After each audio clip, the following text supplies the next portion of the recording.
কতদিন থেকে তোর পেছনে কতগুলো টাকা খরচ করো একটা নাম্বার আনি দেওয়ার জন্য, তুই নাম্বারটা তো।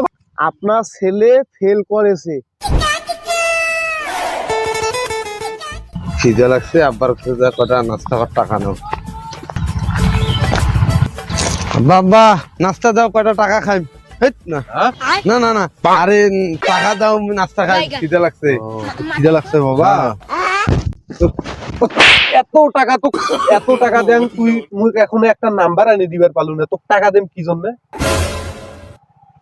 ম্যাডাম কালকে আমাকে একটা কাগজ দিছে, হ্যাঁ আমার দেওয়ার মনে নাই। এই মিশা মিশা মাইকটা খালু না, দেখ কাগজ তুমি আমাকে মানলেন কেন? মানলেন কেন? তো কতদিন থেকে তোর পেছনে কতগুলো টাকা খরচ করো একটা নাম্বার আনি দেওয়ার জন্য, তুই নাম্বারটা তো ভালোভাবে আনি দিবার পাইস নাই। সে মারা লাগবে? মারা লাগবে না, এই এখন মনে করে যে থাপ্পড়টা খেয়ে তোর মনে হইলো, এখন কাগজ খান দে। এই কথাটা আগে কইলে কি তুই পালু হয় থাপ্পড়টা? হ্যাঁ, মিশা মিশা তোকে থাপড়ানো লাগছে? লাগে নাই?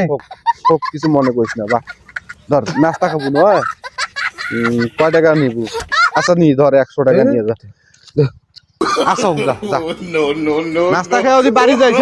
হ্যাঁ ঠিক আছে। কি লিখি দিন, মোবাইলটাও তো সাথে নাই, দেখো কি লিখি দিন, দেখো কি নাম্বার দিল বাবা।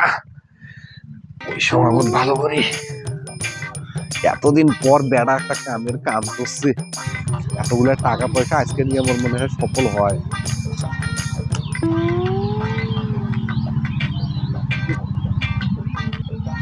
ও রে, এত টাকা পয়সা খরচ করলুম একটা নাম্বার আনি দেওয়ার জন্য, পড়ালেখাও ঠিকভাবে করে না, একটা নাম্বারও আনি দেয় না, স্কুলের প্লেট ফেলেও করছে। এক দিয়ে আমার কি হইবে? সরে বাচ্চা কোনটা কোনা গেল? হ্যাঁ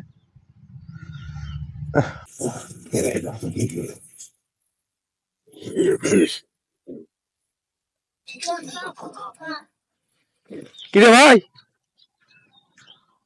বসি কে মাছ আসছিস তুই? এখন মহা চিন্তা করছুম রে।